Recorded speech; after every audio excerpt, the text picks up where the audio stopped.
All right, my friends, welcome back. Happy Sunday Fun Day to you all. I hope you're having a wonderful weekend. All right, we got started off with the bang here on Friday as Mars moved into Sagittarius. All right, again, leading the path of finding a new way, of trusting ourselves and learning about as much as we can. Sagittarius is all about the higher learning, the education, and absorbing as much material as we can. And Mars is saying full steam ahead, let's go.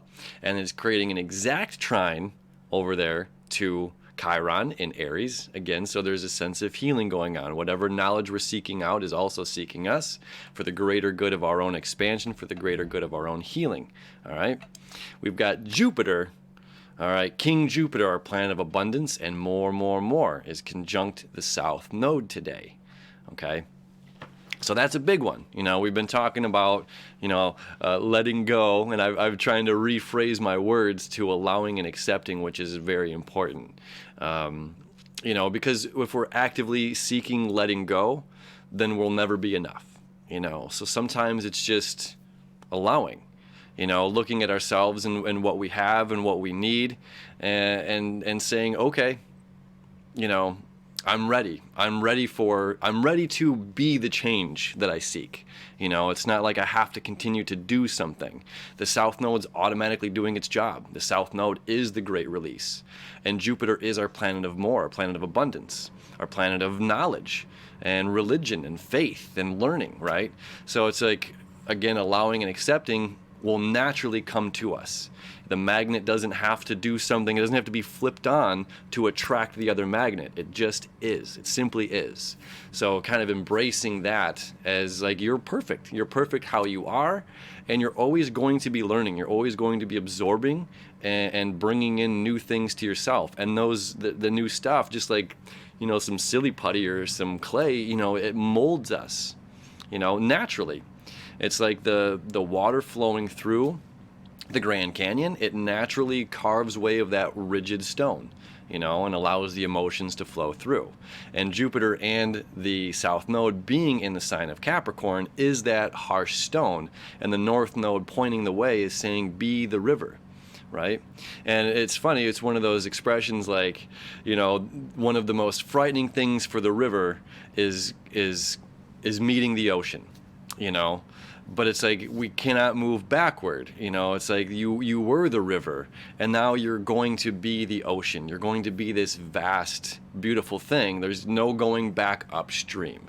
So it's like, we don't have to fear this change. We have to embrace it and just allow it to be. Allow us to go with the flow of that change. It's nothing to fear, right? Coming back here to the chart. So you see this 1 degree, beautiful connection between Mars and Chiron. It's a very healing weekend between Saturday and Sunday. All right. The sun every day getting closer to Neptune, the sextile, which is just the most beautiful, one of the most beautiful aspects that we can get over the next couple of years. Because again, the sun wants to say, I want to excel at my own physical life. I want to, be the leader of my own life. No one's slave in a sense. I think on my own. It's me that picks myself up out of bed every single day. It's me that has a perspective, and that perspective shapes the outcome of my reality. And Capricorn is about our physical reality, and Neptune is about our unconscious mind, the subconscious mind, connecting with our creativity, connecting with our dreams, connecting with all that is, connecting with the spiritual world, our spiritual self. So it's like where spiritual self says, I want to expand. Jupiter and Neptune are both planets of expansion, where Jupiter is limited by Saturn, by Capricorn here. Jupiter's limited in the third dimension. Neptune is expansion without the limitations of Capricorn, without the limitations of Saturn, right? So this is a really beautiful and powerful aspect that's going on. All right, the moon has moved away. This emotional, eureka that's happened on Saturday. The moon has moved away. Again, the moon is stable in Taurus. The moon is exalted. It's its favorite place to be. Okay, it's solid ground. It's like we can handle the emotional change a little bit easier when the moon is in Taurus. A lot easier, perhaps. And you see here we've got this sextile going on between Neptune and the moon. Okay, so where it was this semi-square happening yesterday, today it's a very formidable place to be. So it's like what we're taking from Saturday, we're bringing into a sense of completion and manifestation here on Sunday, which is really beautiful, right? And as you see as well, the moon moving throughout today. We've got this couple hours ahead. I'd like to bring it to noon, but either way. So here at 10 a.m., okay, we're just creating trines all over. Let me bring it back even more. So this is, Saturday night for some of you, early Sunday morning. The moon is going to trine Jupiter, okay, and that's still a loose conjunction, 5 degrees. The moon, emotions break through more, okay. This is a really powerful aspect. I mean, they're all powerful aspects, but this trine is like an easy flow of energy, right? Easy flow of energy. So Jupiter's saying expansion of our physical reality, and this is the great change of our physical reality, of our material possessions, of our things. So then as we move forward, we have, because this super stellium going on here, we've got a trine to Mercury. And as the day continues, we've got a trine to the sun, right? And the day continues, and then leading up into Monday, it's going to start to trine Saturn and Pluto, which are going to get connected, all right, on Monday the 6th. So as you see as well, the moon starting to septile the north node. Now this aspect, the moon creates these all the time, as the moon is the fastest moving.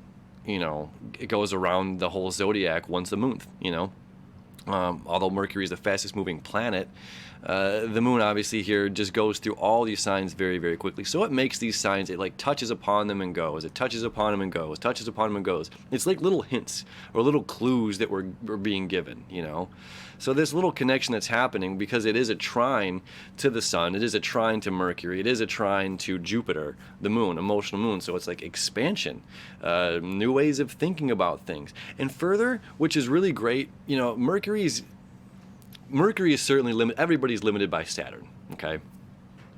With the exception of Uranus, Neptune, and Pluto. And Pluto is up in Capricorn right now. So the rest of the zodiac is all limited by Saturn. So Saturn says, wait. Saturn's like the authority here. Saturn he's the general in command, okay, which is why it's also government. It's how we're govern ourselves in this third dimension.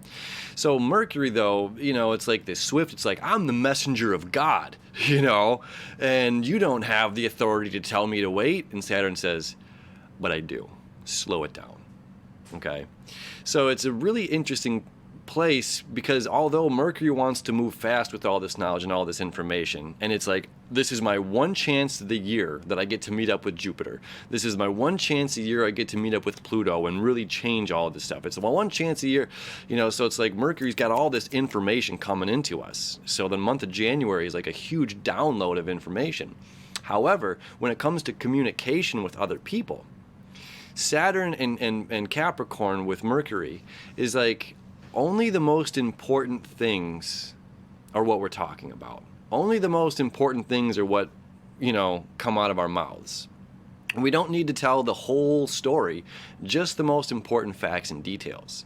Okay, so it's a positive way to look at that. As again, Mercury, it's not its favorite place to be in the zodiac, but at the same time, it's just like, let's cut right down to the chase here. Let's just give me what we need to know. I don't need the whole nine, all the sizzle words and all this stuff. Like, make this communication direct, true, and honest. And that's what everything, Jupiter, the sun, and Mercury are all in opposition to the North Node, talking about our authenticity. So that's exactly what this energy is all about. It's just, give me the facts, be honest, be yourself. Don't be something that you think I want you to be. Don't sugarcoat your answers. Just give it to me straight, man, So that's our Sunday. And again, this is the last day. We've got Saturn at the 21 degrees saying surrender. Surrender, surrender, surrender, surrender. So this whole weekend, Friday, Saturday, Sunday, it's just a chance to just kind of drop our guards in a sense and to be vulnerable, right? It's necessary in the healing process for us to be vulnerable. It's necessary for us to be open to the intuition that Mars is saying, let's go. If we have an agenda or say like, oh, I have no reason to go to this place or this thing, we're blocking that source connection. We're not surrendering and flowing with the river. You know, we're putting resistance and saying, no, I don't want to go to the ocean yet. I don't want to, I don't want to be this ocean yet. I don't want to be this vast beauty. I want to stay in my limited little canal. So it's really important over this weekend to surrender, to allow, to accept whatever's coming our way is coming. Whether we're kicking and screaming or holding on for dear life, it's coming, So just going with the flow. All right. Thank you as always for hanging out with me. I appreciate you. I love you. I wish you enough, and we'll see you tomorrow.